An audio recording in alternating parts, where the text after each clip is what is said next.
This was going to be a super quick video, I'm hoping.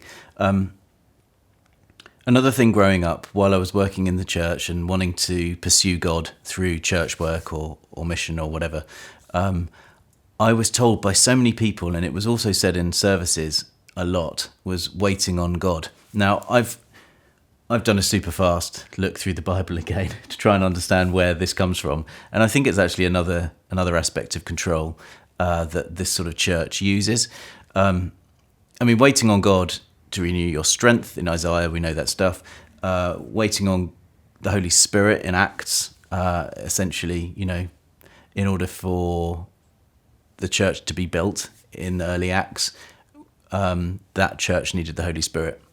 None of that is up for grabs. I'm not going to discuss any of that. I sort of take that as a given. But waiting on God to tell a teenager or someone in their 20s or someone as they make life decisions is an incredibly controlling thing.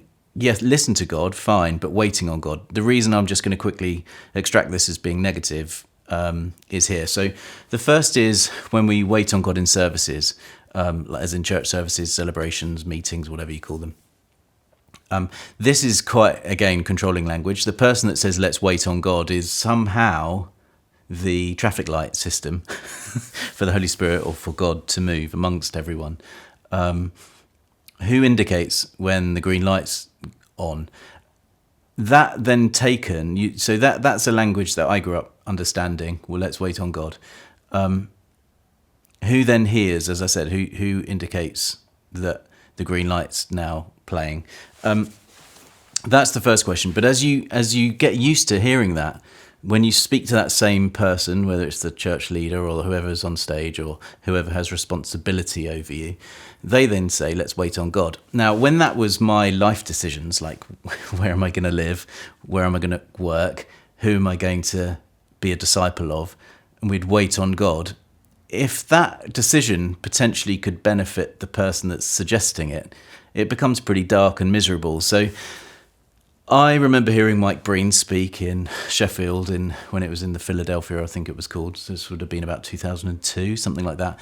And he was talking about waiting on God and likening it to a waiter and at a table. And you bring these various things up to God and say, is this what you want me to do? Rather than it being a passive activity.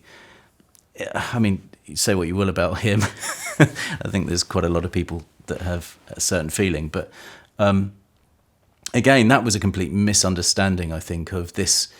When talks and sermons become reflective on a theology or a philosophy that seems to dictate how people interact with each other, essentially you just start getting into this feedback loop of as I've said before, conditioning.